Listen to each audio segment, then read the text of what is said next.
My dad threatened to take away my scholarship if I exposed my brother's betrayal, so I waited. Years later, his secret got out at his wedding, and I watched the perfect image they built collapse. I'm not sure how to start this, but let's just say my family had a golden boy who wasn't me. I used to think that keeping my head down was the best strategy, until I discovered how deep the falsehoods went. Something began as a cheating scandal grew into something far greater, and I ended up doing something no one imagined I could, fighting back quietly. My father would characterize our family as a shining example of achievement. If you asked someone who knew us, they'd probably say we looked like a walking publicity stunt. Dad is a lawyer who considers his surname like a brand. Everything he does, including his business, his home, and his boys, is about image. He's the type of person who straightens the cutlery before visitors come and checks your grammar in the middle of a sentence. Control is his love language. Mom. She's courteous and soft-spoken. The ideal politician's wife without the politician.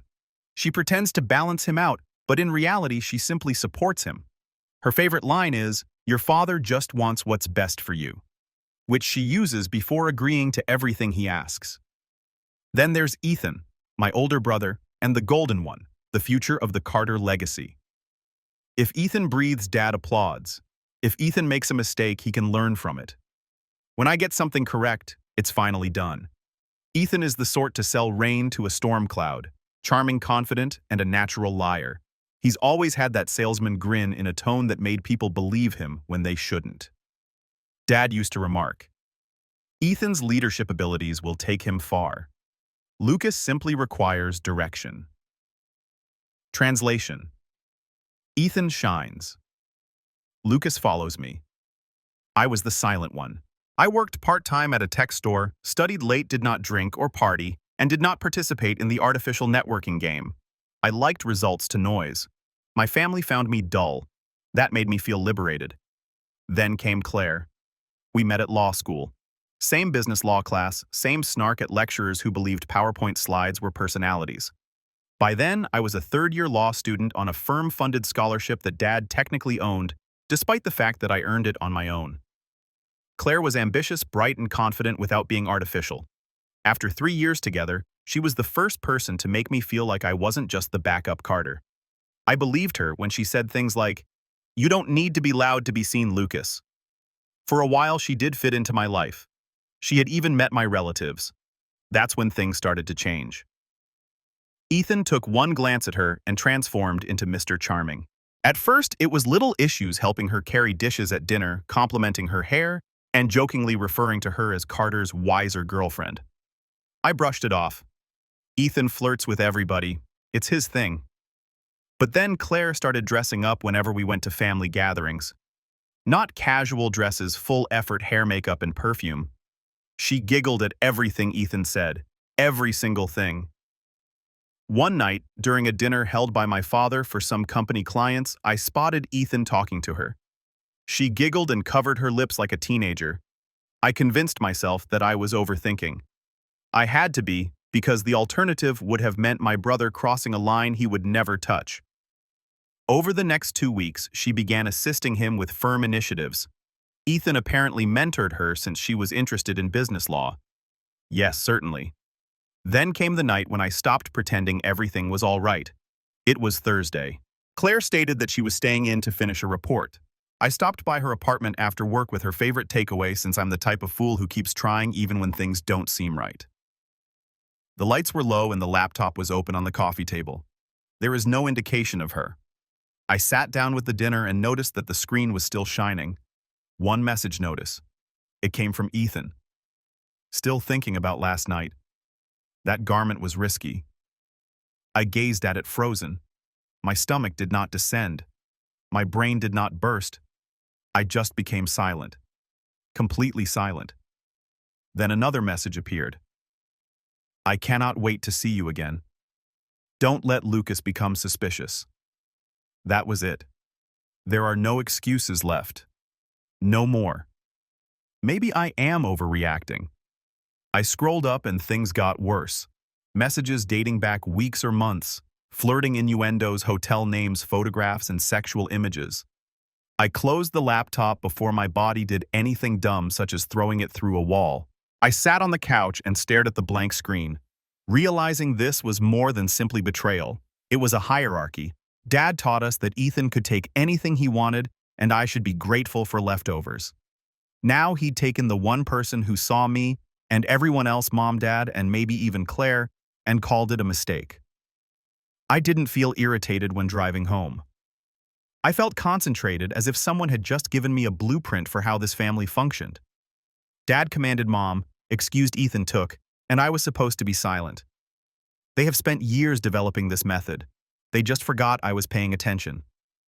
The next morning, I resolved to stop pretending. I drove directly to Claire's flat. She answered the door looking half guilty, half furious, as if I was the one who had ruined her morning. "Lucas, can we not do this right now?" she said, tightening her robe. I didn't answer. I walked in, opened her laptop, and turned the screen toward her. The last message from Ethan was still there. "Don't let Lucas get suspicious." She had a pale face. Then she did what all cheats do. She played the victim. "I didn't intend for this to happen," she explained, her voice shaking. "You are simply too calm and dull at times.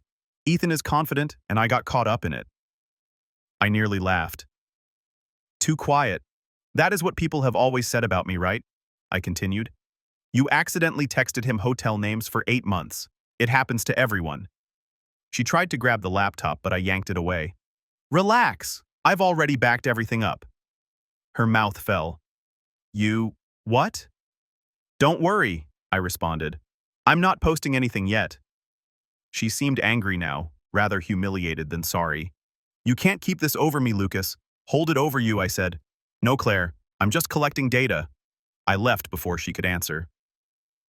When I returned home, James was waiting in his office, sitting behind his desk like a judge. Mom stood to the side, pretending to arrange papers that she had previously stacked 3 times. Ethan was leaning against the wall, smug as always. "Claire called me. James said she is unhappy." I crossed my arms and muttered, "I bet she is." He gave me the disappointed expression he saves for when I don't play his game. James: "I'm not sure what you saw, but your brother assures me there was a mistake." "Yeah," Ethan said, smirking. "She came on to me, dude. I told her to back off." I glanced at him, surprised that he could lie so effortlessly. "You instructed her to back off before or after the hotel images?" Mom gave a gasp. Dad slapped his palm upon the desk. "Enough. You will not embarrass this family with wild accusations. Do you understand me?" "Embarrass the family?" I asked. "You mean tell the truth?" He stood up, towering over me as if that still worked. "You're not ruining your brother's happiness over a girl. Whatever happened, it's in the past." "Pasted," I repeated. "It is still happening," Ethan said, smirking again. "Not anymore. We're engaged." The room became silent, my ears ringing. "Are you engaged?" I asked hesitantly. "You mean to the girl you were sneaking around behind my back?" James walked in. "Lucas, you'll congratulate your brother like a man and be his groomsman, or you'll find out how quickly I can cancel your scholarship." My law scholarship, the one thing I'd earned on my own, except it was funded through our family foundation, which meant he still controlled it. "Let me get this straight," I remarked. "You want me to stand at their wedding like a prop?" "You'll be a groomsman," he told me as he pointed a finger. "You'll smile, you'll show respect, and you'll stop this nonsense. I've worked too hard to have you destroy what this family stands for." I nodded slowly. Yeah, James wouldn't want to ruin the family image. He relaxed, assuming I had given in. Ethan grinned.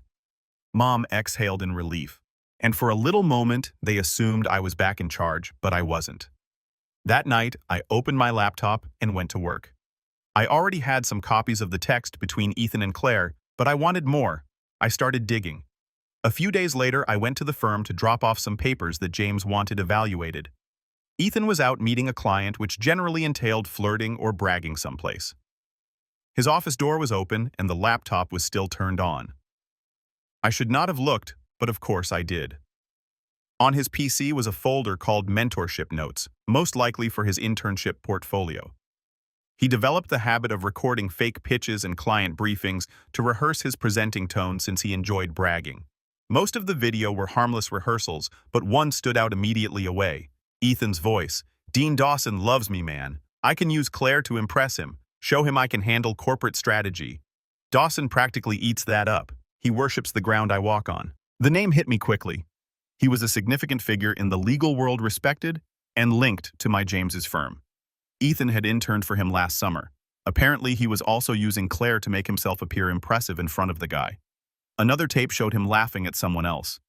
I'm learning to manipulate people like James does. It's all about control. Keep them grateful. Keep them quiet. I then connected in my USB drive and copied everything before locking his laptop again. By the time I arrived home, I had evidence that Ethan wasn't simply a cheater. He built his entire career around manipulation. Using Claire James's firm and Dawson's trust, I arranged everything, dates, messages, and timestamps. I stored it in a folder called Insurance. Then I created 3 encrypted backups, one on a USB, one in the cloud, and one concealed in plain sight among my email drafts. If I were going to take them down, I'd do it properly. No yelling, no public brawls, just facts. A week later, James scheduled a family supper. Claire was there wearing a ring as if she hadn't already ended my life. She attempted to smile at me. I ignored her. James publicized their engagement as if it were a corporate merger. We're proud of Ethan and Claire. This union represents strength, partnership, and the continuation of what we've built. What they'd built lies manipulation control. Ethan turned to me across the table and said, "I hope you'll be there for me, little brother." I grinned back. "Oh, I'll be there." Everyone relaxed again. They assumed the storm had gone, but I wasn't about to ruin their wedding with drama. I intended to terminate the entire system. The immaculate image, the phony morality, and the myths about family come first. I was not just going to expose a cheater. I was going to destroy the entire story that James had spent 28 years peddling. I didn't need vengeance just then. I required accuracy. They desired a beautiful wedding. Fine. They would nevertheless get an unforgettable experience. The event was staged at a big countryside site that resembled a castle pretending to be modest. 250 guests all smiled as if their invites doubled as tax deductions. It was exactly the type of show James hoped for. He had been bragging about it for several weeks. "My son's wedding will be the event of the season," he added, implying, "Look at how powerful I am." When I arrived, the staff handed out champagne and everyone murmured about Ethan and Claire being the ideal pair. I didn't bother to fix them. The truth was certain to come out eventually.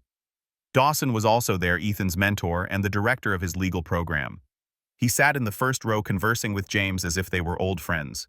I'd only met him twice, but he'd always treated me with respect, unlike James's typical colleagues who looked at me as if I were a backup plan. Ethan noticed me across the room and grinned as if he had just won a game he had rigged. "Glad you made it, bro," he replied, patting my shoulder. "You're not still mad, right?"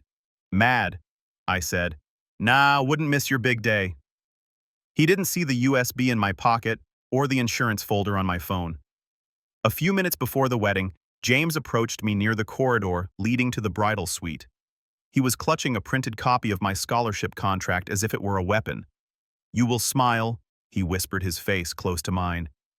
"You will be a groomsman, and you will give the toast I approved. You pull anything today, and that scholarship is gone tomorrow. Do you understand me?" I glanced at him and grinned clearly. He gazed at me, trying to figure out whether I meant it. Then he turned aside and straightened his tie. Claire could be seen through the half-open door, laughing with her bridesmaids, as if it were the best day of her life. I walked to my seat at the altar wearing a delicate gray suit. Claire had chosen months ago when she claimed to be my girlfriend. She stated, "The hue brought out my eyes. It only brought out the irony." The guests took their places. The music began, and Claire went down the aisle on her father's arm, beaming, like if she hadn't burnt everything to get here. Ethan glanced at her in the same way that people look at trophies.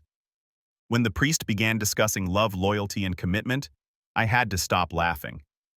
I felt James's gaze on me, a quiet admonition from the front row. Mom sat alongside him, hands clasped tightly like everything was normal. Then came the cue.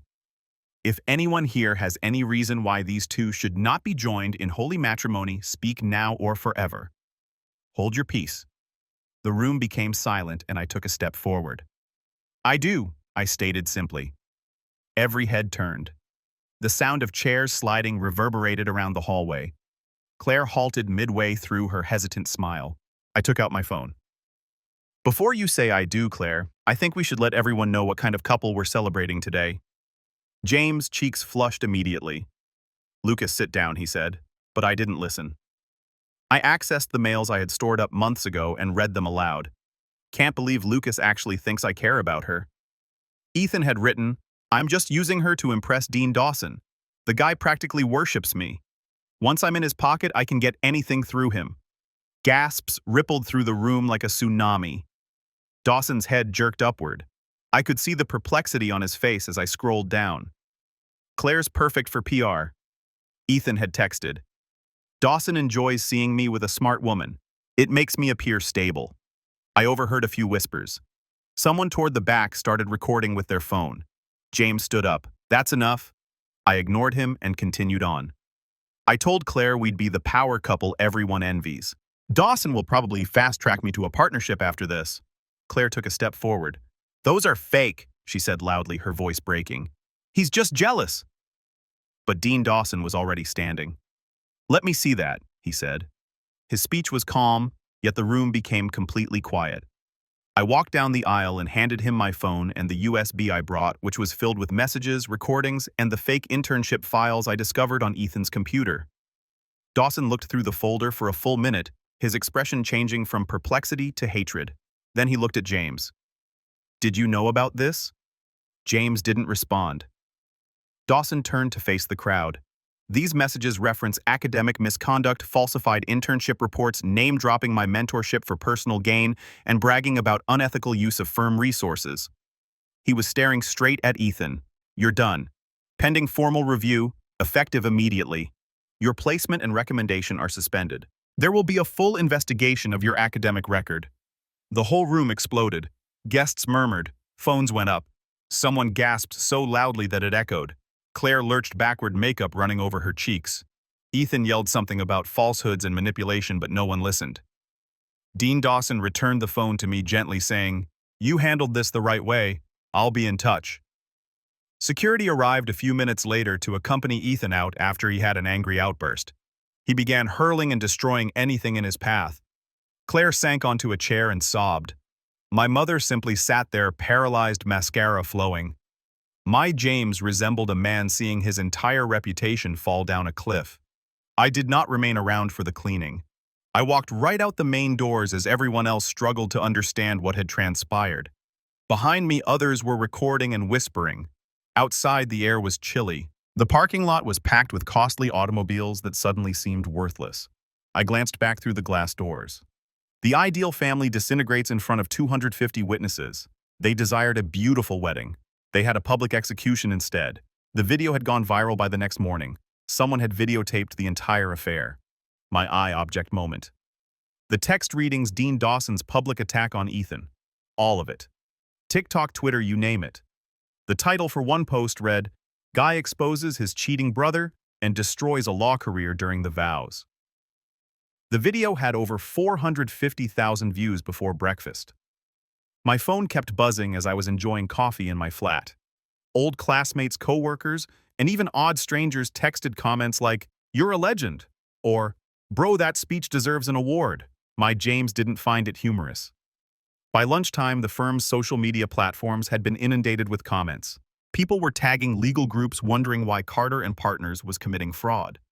Claire's family owed money, the sort that solely worried about image, discreetly withdrew their investment from James's business. Dean Dawson moved quickly. By the end of the day, he had declared an official internal inquiry into Ethan and transmitted information concerning my James to the state bar's disciplinary body. The email described academic wrongdoing and professional deception. Things started crumbling in less than 24 hours. James called me around 10:00 p.m. I let it ring twice before responding. Do you have any idea what you've done? He said. His voice a mix of wrath and terror. Yeah, I said. I told the truth. He breathed forcefully. You humiliated your family in front of hundreds of people. The firm is losing clients. Claire's family pulled their funding. That's funny, I chimed in. You mean the same family that helped your golden boy cheat his way into law school? He went silent for a moment, followed by, This isn't the time for pride, Lucas. Fix this. Call Dean Dawson. Tell him it was all exaggerated. Why would I do that? Because your brother's career is over, he said abruptly. Because your mother can't show her face at the country club. Because I've spent 28 years building a firm that you just destroyed. I slumped back in my chair. Then maybe you should have spent some of those years raising decent people. He hung up. The following day, the firm's name was all over the headlines. Law student exposed for academic fraud linked to father's firm. Journalists gathered outside the premises. Clients terminated contracts. In addition, Ethan was suspended from his law program awaiting an inquiry. I heard Claire also lost her employment offer. Apparently, no employer wanted to cope with the publicity nightmare that comes with being the wedding girl. The entire family went black online. Mom deactivated her Facebook account. Ethan made his Instagram private. James turned off comments on the firm's website, but the internet does not forget. Every several hours, additional videos appeared. Memes, tweets, and even theatrical recreations of the wedding moment. My particular favorite was titled, "How to Nuke Your Brother's Future in Under 3 Minutes. 3 days later, Mom arrived at my place. I nearly didn't open the door, but the knocking never stopped.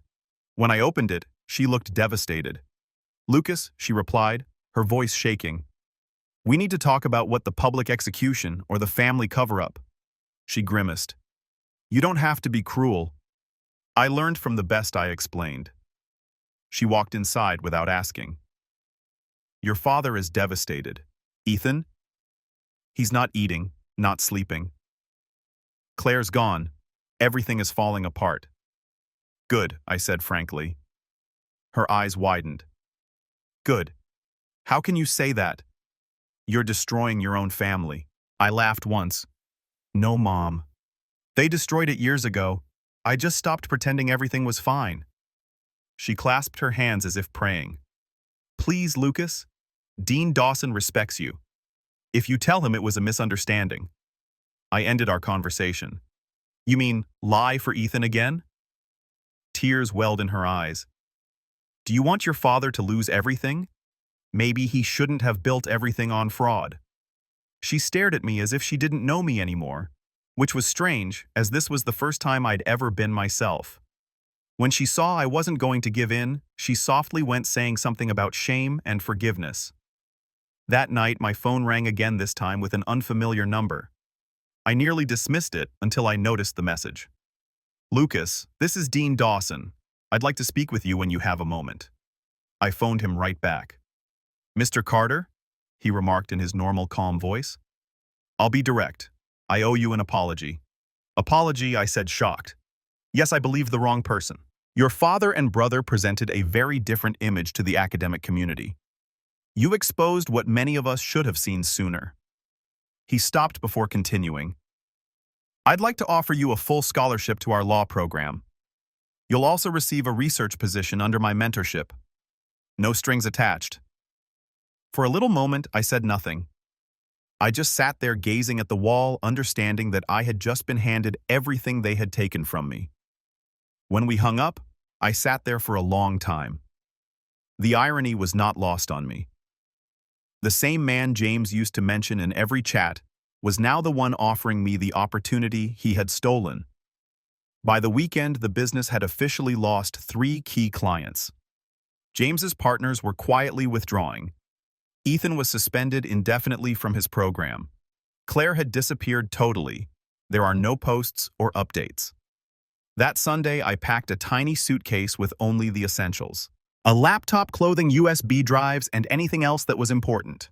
As I zipped it shut, I reflected on the years I had spent being told I was a disappointment. For the first time, that term did not sting because I was no longer the disappointment. I was a reminder of what they'd made. Months have passed. The headlines faded, but no one forgot. James's company was losing money.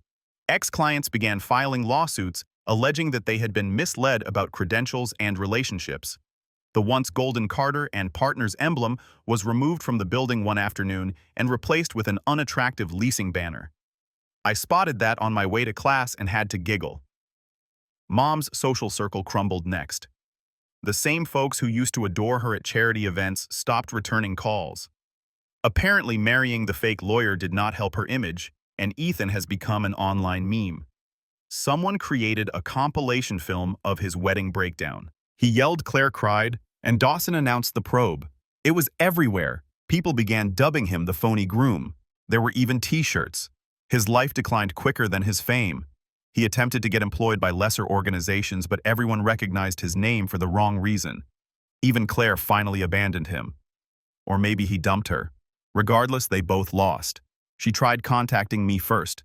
It began with an email. "Lucas, I've made so many mistakes. Ethan isn't who I thought he was. I miss the way things used to be. Can we talk?" I did not react. A few texts followed. "I'm sorry, I just want to explain. Can we please meet?" I banned her phone number. I wasn't interested in rehashed apologies from folks who recognized their sins after the lights went off. Around that time, I received a message from Oliver, a family friend who had previously worked at the business as a junior partner.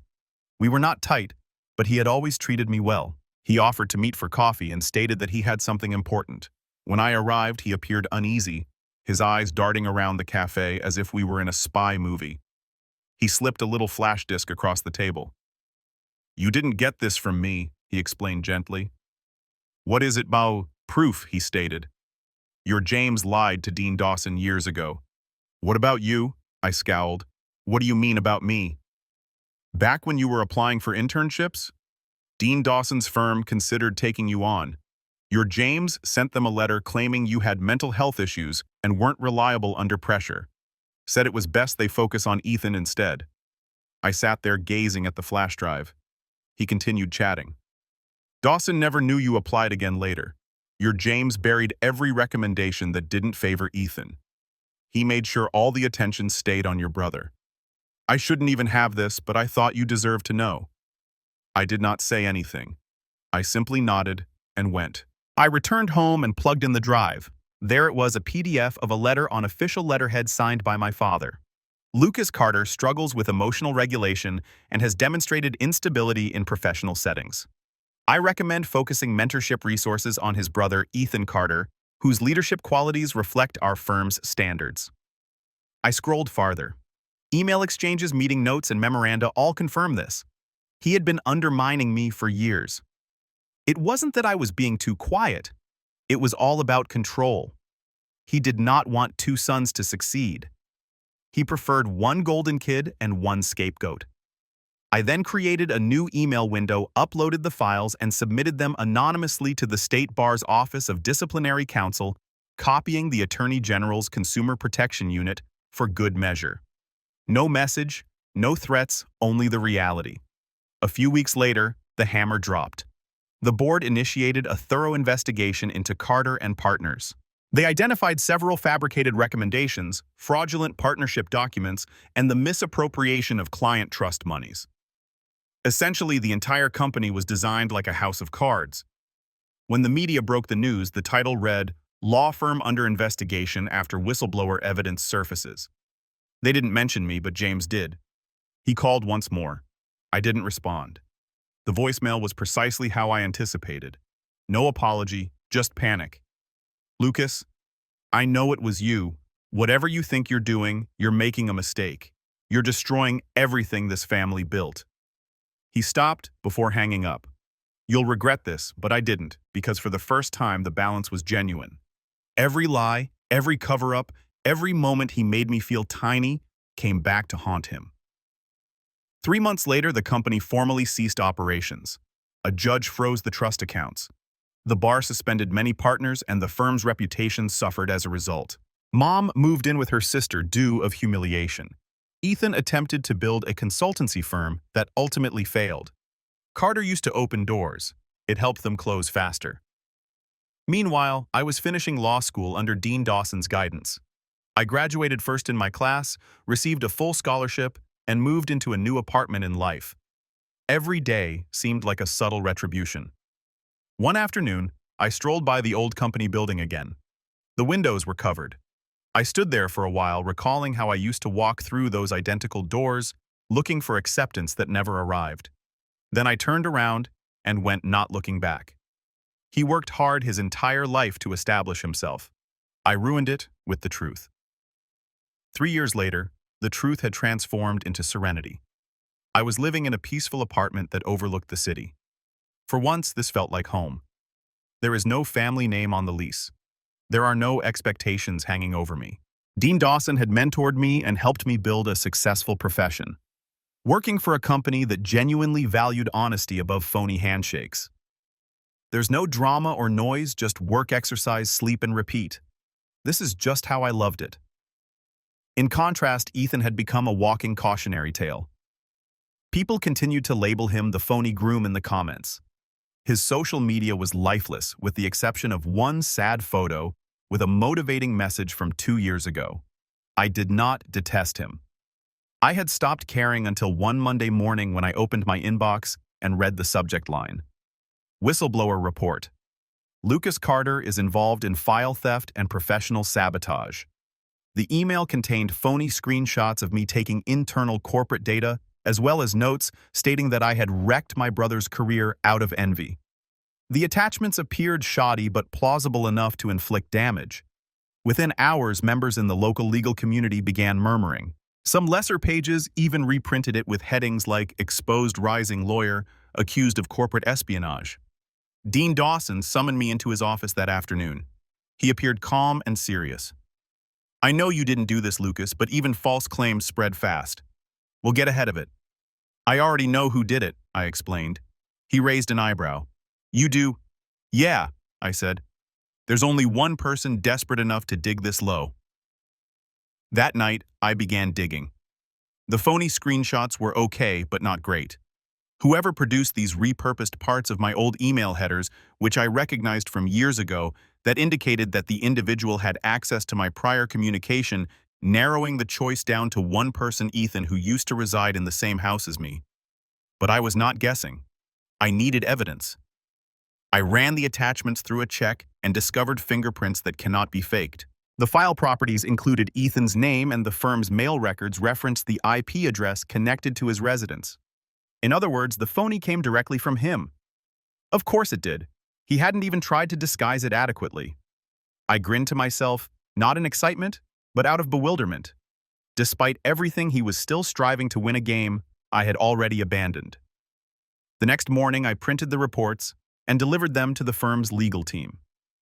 "This came from my brother's device," I explained, passing the docs over the table. "I'm guessing this counts as defamation. They swiped the data." The lead attorney nodded. "It does, and it's airtight." Within 3 days, the corporation released an official statement clearing my name. It provided digital proof revealing the source of the forgeries, as well as a brief statement stating, "The firm stands fully behind Lucas Carter." The internet rumor vanished overnight, replaced by a fresh headline: "Disgraced ex-law student exposed for faking allegations against brother." Ethan became silent once more. Then a week later, his lawyer wrote him a half-hearted email promising mutual secrecy translation. He was afraid. The firm declined. Instead, they filed a slander and intentional interference complaint. A month later, Ethan's attorney reached a deal. Ethan offered a public apology that seemed like it was written with a pistol to his head. "I take full responsibility for circulating false information about my brother. I acted out of anger and regret, and I deeply apologize to Lucas Carter and his firm." It hardly caused a ripple on the internet, but those who recalled the event recognized the name. The comment section was filled with individuals commenting, "Of course it was him, and dude never learns." Dean Dawson summoned me back into his office a few days later.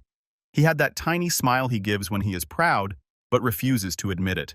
"You handled this better than most seasoned attorneys," he told me. "Calm, precise, no drama." "Guess I learned from experience," I said. He nodded. "That's the thing, Lucas. You've become what your father pretended to be. Composed under pressure, guided by truth. You handled this like a professional, not a victim." I just grinned. "Thanks. I don't do victims." Later that night, I sat in my flat, lights down, low laptop open to the final legal notification certifying the case's end. Ethan had to pay damages and public apologies expenses, a little price for the falsehoods he attempted to promote. I did not feel triumphant. I just felt finished. I sat back in my chair, gazed out at the horizon, and realized something. They told me for years that I was too quiet, reserved, and soft-spoken to make an effect. It turns out that quiet does not mean weak. It signifies patient, strategic, and menacing and quiet. They claimed I was too silent.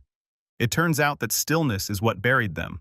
8 years have gone since that whole disaster, long enough for my name to stand on its own independent of theirs. I'd established a clean record, loyal clientele, and a fulfilling existence. My flat was peaceful, and the mornings were routine. No drama, no phone calls, and no Carter family updates. Then on Tuesday morning, I received an email from an unexpected address. The subject line reads, "Urtent about Samuel Carter." For a moment, I considered deleting it. Curiosity got the best of me, so I clicked. It came from a hospital in Florida. "Mr. Carter, your brother Samuel has been admitted for advanced kidney failure. He listed you as next of kin. He is uninsured and in critical condition."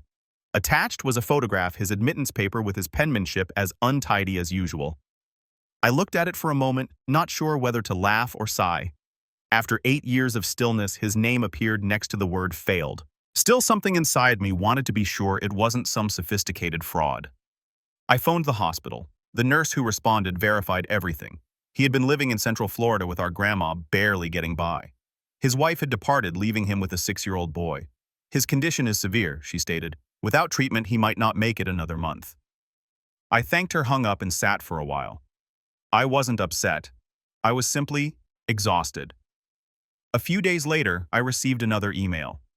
This one was not from the hospital. It originated from Ethan's address. The subject line reads, "I don't deserve your aid, but I'm asking regardless. Lucas, I know I don't have the right to ask for anything. I messed up every part of my life, but my son Noah doesn't deserve to grow up without a father. If you can help, please." I read it twice. The words sounded like him. Not the cocky Ethan I knew, but the one who realized nobody was clapping anymore. I confirmed with a source in Florida that it was legitimate. The kid existed. The diagnosis appeared to be correct, and Ethan was broke. No insurance, no work, and barely hanging on. So I wrote him back. "I'll pay for the treatment under one condition. You sign a confession admitting everything. The fake reports, the harassment, the smear campaign, everything. And you agreed to no further contact afterward." He did not respond straight away. It took him 3 days. Then another email arrived, brief and straightforward. "I'll sign anything if it helps my son," he said. The confession was attached, typed, signed, and time-stamped. He did not attempt to twist words or make explanations. He admitted to the fraud, falsehoods, and slander. I immediately forwarded it to my lawyer, who established a trust in Noah's name to pay the hospital fees and future care. The money was sent straight to the facility, not via him. I wasn't going to allow him botch up even that. A few weeks later, the hospital verified the therapy had begun. Ethan did not try to contact me again. No thanks, no follow-up, just quiet. Perhaps he realized he had talked enough for one lifetime. Months have passed. One night, while checking my emails before bed, I saw a new message from an unfamiliar account. Noah. 806. It read, "Hi, Mr. Carter, I'm Noah.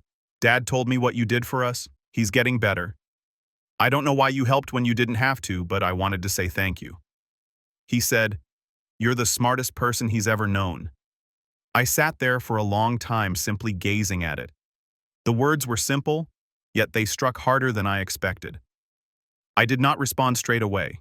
I just closed my laptop and relaxed back, allowing the room to become silent again. Over the years, many have referred to me as uncaring, cold, disconnected, and overly calm. Maybe they were correct, but in the end, I was the only one who repaired anything. They branded me heartless because I walked away. It's funny how the one they broke was the only one who mended.